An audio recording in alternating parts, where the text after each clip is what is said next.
Disclaimer: this audio story is an unofficial fan-made parody inspired by Bob's Burgers. It is not affiliated with, endorsed by, or sponsored by Fox, Disney, or the creators of Bob's Burgers. All characters and settings are portrayed in a transformative and fictional context. No profit is being made from this work. This project exists purely for artistic tribute and storytelling.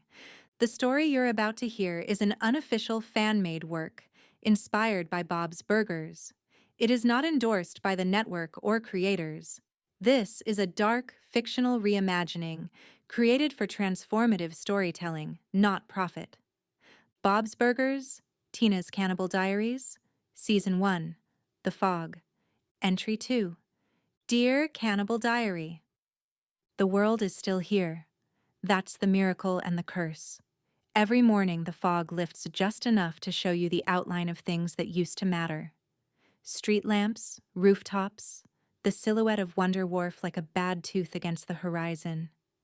And then you realize all of it still exists, but not in the way you want it to. It's like seeing your own corpse in a dream and having to get up for school anyway. We don't just live off Dad's burgers, we raid. If we didn't, there wouldn't be power, or towels, or any of the little things that make life something more than a long chew. Mort, Teddy, and I go out during gray daylight, when the fog is thick but not the blackest. We look for bodies, but also batteries, paper, towels, vinegar, flour, and anything you can pour, burn, or light. In this world, a roll of paper towels is almost as valuable as meat. You can use them to wipe grease, start fires, or bandage wounds. A clean sheet of paper feels like treasure. And car batteries. Car batteries are the new gold. Big, ugly, acid-filled boxes. Before the fog, they just made cars run. Now they power grills, neon, lamps, radios. They're heavy as dead animals, but Teddy carries them like prayer offerings.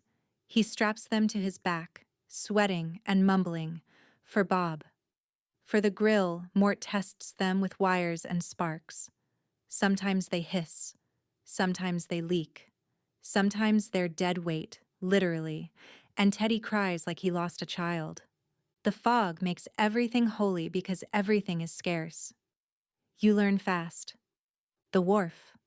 Wharf used to be Mr. Fishoder's playground, a boardwalk, a Ferris wheel, a place for families to eat fried dough and argue over rides.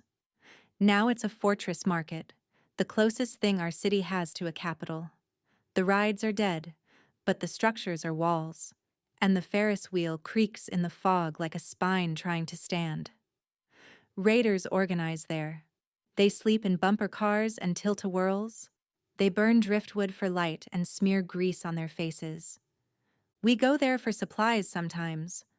Louise hates it because Fishoder calls it his jewel and struts around in capes made of curtains. He charges taxes in bones or batteries. He says, "Power must flow, dear Belchers, and I am the dam." Dad sighs but pays because you don't argue with landlords even after the world ends. The Wharf is also where desperate families barter. They trade lamps for vinegar, soap flakes for salt. It is not a safe place, even during gray light. Kingshead Island. Kingshead Island used to be where the rich people lived. A ferry ride away, with mansions, manicured lawns, and full-sized candy bars on Halloween. The kind of place where go-kart teams had matching uniforms and teenagers threw hell hunt parties just to mess with mainlanders. Now, nobody knows. The fog rolled in and never left. The ferry still runs, automated, empty, circling on its programmed route like a ghost with a schedule. But nobody comes back. Not the wealthy families in their waterfront estates.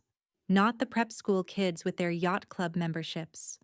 Not even the ferry captain, who was last seen waving from the deck as the mist swallowed the boat whole. Some say the island is ruled by an undead king. Makes sense. The island's shaped like a skull when you approach through the fog, or so the old-timers claim. Others say it's just rich people doing what rich people do, staying rich, staying isolated, and not giving a damn about the rest of us drowning on the mainland. Somehow, the island is self-sufficient. No supply runs, no trade, no distress calls. The lights still glow through the fog some nights, golden and steady, like everything's fine over there. Like they're having dinner parties while we're rationing ketchup packets. Maybe someday we'll go. Check it out. See what's really happening behind that wall of gray, but not today. Today we're too afraid. Or maybe too smart. Hard to tell the difference anymore when the fog makes decisions for you. The park. The park is a meat pit. Before the fog, it had trees, joggers, dog walkers, benches. Now it's gray mud, bent branches, and corpses hanging from swings. No one admits to putting them there. Maybe it's the fog. Maybe it's warning signs. Maybe it's Louise. She won't say. We raid the park for kindling, paper, and sometimes meat. Bodies are easier to find there, slumped under fog-soaked bushes, faces blurred. Mort examines them clinically. Teddy weeps, but carries them anyway. I write their names if they have wallets. Most don't. The fog eats names first. The park is also where we bury things we can't use. Dead batteries, moldy bread, shoes with no soles. Louise marks the graves with bottle caps so we don't waste time digging them up again. Gene plays the bone xylophone at funerals. He says the sound scares the fog, keeps it away. The worst part of the park is the pond. It used to have ducks. Now it has bubbles.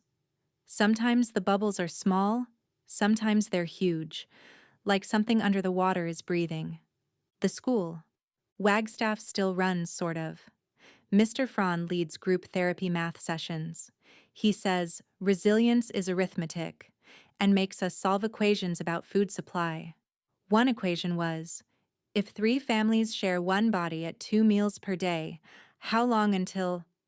He stopped before the end. No one laughed.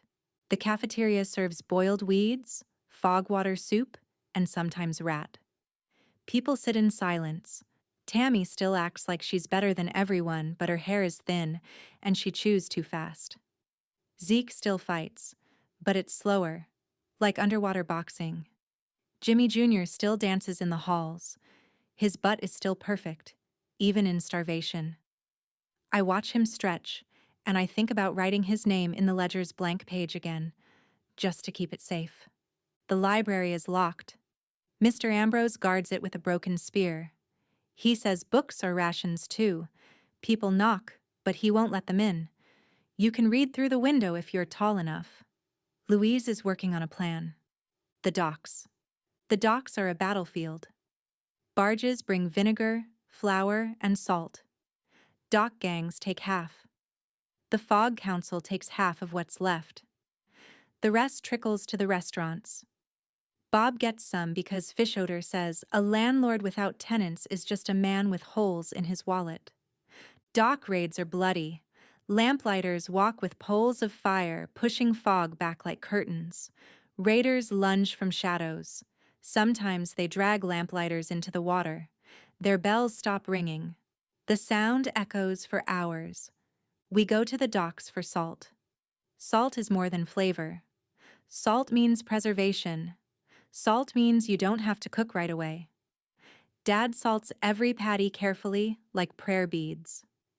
Mom says salt is hope you can taste. Mort says it's science. Teddy says it's Bob's blessing.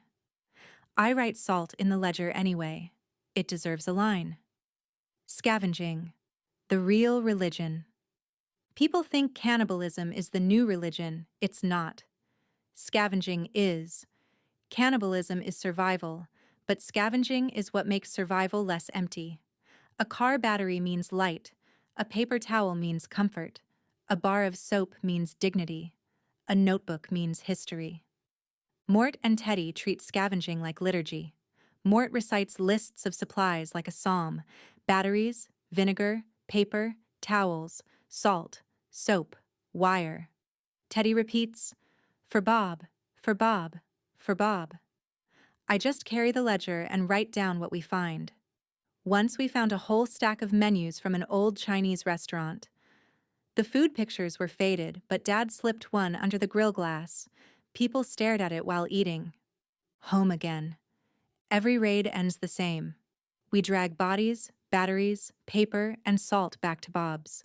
The line is still there, fog-faced and silent. Mom sings louder to calm them. Jean slams on his pans. Louise tightens her traps. Dad flips. The grill hisses. Fish odor shows up sometimes, leaning on his cane, smiling like the fog was his idea. He says, "Lovely Hall Belchers, lovely tribute." He asks for marrow taxes. Dad sighs. Mom hums. Louise glares. Jean plays a suspense chord. I write his name in the ledger's margins again and again, just to remind myself he's not bigger than the book. Dear Cannibal Diary. The fog world is big but smaller every day. Kingshead Island shines. The park bubbles. The docks groan. Wharf creaks. Wagstaff whispers. Bob's Burgers glows. And in the middle of all of it, Dad cooks. Dad doesn't just cook. He redeems. He takes what the world spits out, the bitter, the nameless, the meat no one wants, and he lays it on the flame. In that smoke, he performs a small, stubborn miracle. He turns horror into hunger, fear into flavor. He feeds people not to keep them alive, but to remind them they are still human. Out there, the fog is a murderer, but in here, at his grill, something holier.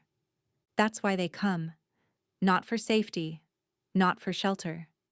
They come because as long as Dad cooks, the world hasn't ended.